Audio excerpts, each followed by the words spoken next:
नमस्कार दोस्तों, मेरा नाम है doctor Saurabh Gupta. I am an orthopaedic surgeon with my field of interest being hip and knee pathologies and all kinds of replacements. आज हम एक ऐसे टॉपिक के बारे में डिस्कस करेंगे which is very common to our clinical practice और I am sure आप लोगों ने भी ये डिजीज़ के बारे में बहुत सुन रखा है because it's a very common problem especially in the Southeast Asia as well as in Indian subcontinent और इसको कहते हैं ऑस्टियोआर्थराइटिस। ऑस्टियोआर्थराइटिस एक ऐसी बीमारी है जो कि ज़्यादातर ओल्ड एज में देखी जाती है। आई एम श्योर आप लोगों ने भी अपने घर में अपने पेरेंट्स को, अपने नाना नानी, दादा दादी को बहुत पेन से चलते देखा होगा, बहुत डिफॉर्मिटीज़ में चलते देखा होगा। वो आर्थराइटिस की ही प्रॉब्लम्स मेजॉरिटी रहती है। अब ये आर्थराइटिस जो है ये होती क्या है? आर्थराइटिस एक ऐसी प्रॉब्लम है जिसमें जो हमारे जॉइंट होते हैं उसके अंदर जो कार्टिलेज होती है वो घिस जाती है। उसके कारण बोन एंड्स में फ्रिक्शन बढ़ जाता है, जिसके कारण कि बिकॉज ऑफ नर्व एंडिंग्स वहाँ पेन होता है और पेशेंट को काफ़ी तकलीफ होती है। अब ये जो ऑस्टियोआर्थराइटिस है ये 3 वर्ड से मिलके बना है, जिसको कि अगर हम डिवाइड करेंगे वो कहलाता है ऑस्टियो मतलब bone, Arthros it is a Greek word जिसका कि मतलब होता है जॉइंट और आइटिस मतलब इन्फ्लेमेशन, मतलब ऐसी एक जॉइंट की प्रॉब्लम जिसमें कि इन्फ्लेमेशन होता है। अभी ये मेन और वुमेन दोनों को इक्वली अफेक्ट करता है, बट मेन को ज़्यादा अफेक्ट करता है because of there more physical activity in at least our subcontinent. अभी होता क्यों है? हमारे इंडियंस में बेसिकली जो प्रॉब्लम्स हैं, जो हमारी बेसिकली हैबिट्स हैं वो है जैसे स्क्वाटिंग करना, सिटिंग क्रॉस लेग्स, सीढ़ियों का ऊपर नीचे चलना उतरना, या आप बोलो तो हम एक विलेज प्रधान देश हैं जहाँ पे हमें नीचे बैठना होता है, इंडियन टॉयलेट सीट्स यूज़ करते हैं। तो ऐसी कंडीशंस में घुटनों का घिसावट ज़्यादा होता है, कोलों का घिसावट ज़्यादा होता है, जिसके कारण ये आर्थराइटिस की प्रॉब्लम्स आती है। इसके अलावा अगर बोन वीक है, बोन में कैल्शियम की कमी है जिसको कि ऑस्टियोपेनिया या ऑस्टियोपोरोसिस बोलते हैं, उसके कारण भी आर्थराइटिस हो जाता है, या मसल्स की वीकनेस हो तो भी आर्थराइटिस की प्रॉब्लम आती है। अभी हाउ डू यू डायग्नोस? अब आप इसको डायग्नोस कैसे करें?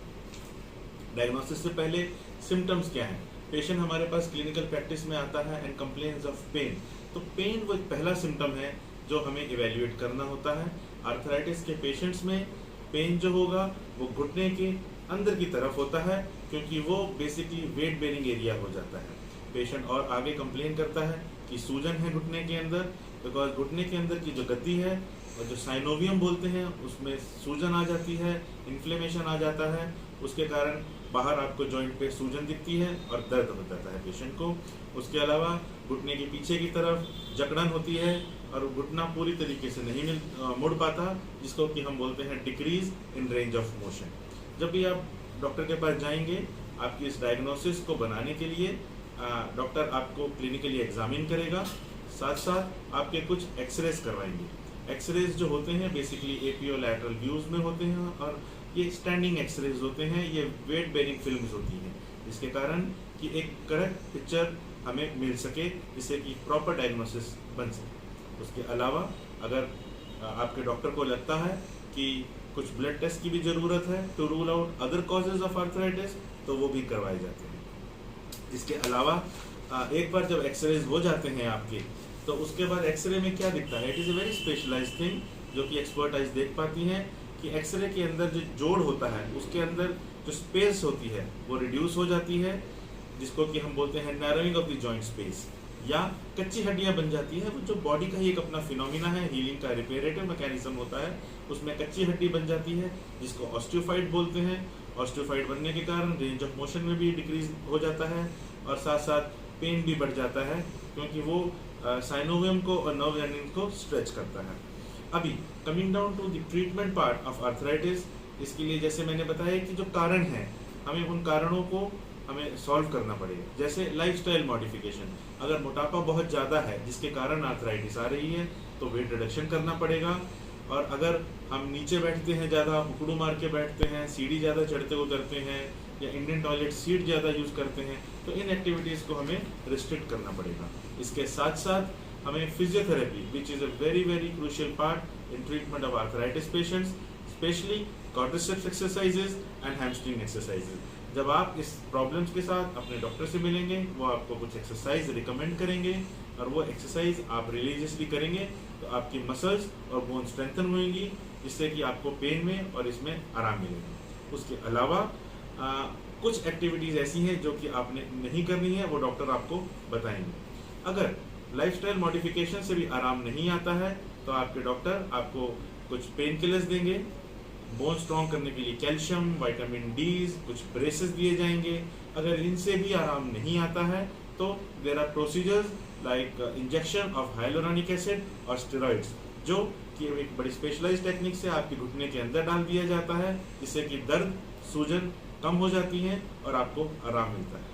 बाय एंड लार्ज अगर ये सारे प्रोसेस से आपको आराम नहीं मिलता है तो then we proceed to the next stage of treatment, that is the surgical modality. इसके अंदर 2-3 टाइप की सर्जरीज हैं जो कि आपको ऑफर की जाएंगी depending upon the stage of your illness and depending upon the degree of deformity.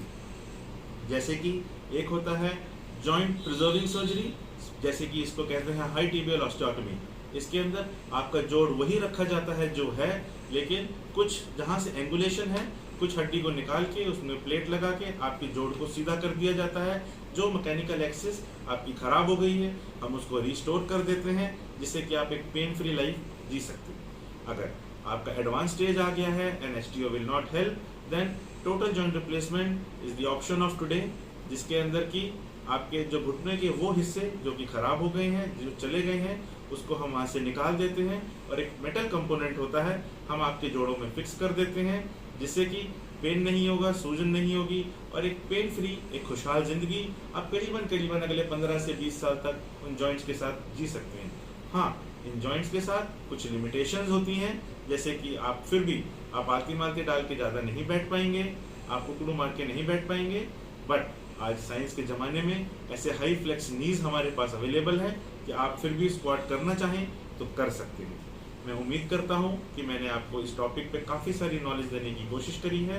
And if you find yourself into this condition, please consult an orthopaedic surgeon close to your house and get a proper treatment, get evaluated and lead a active life. Thank you so much. नमस्कार।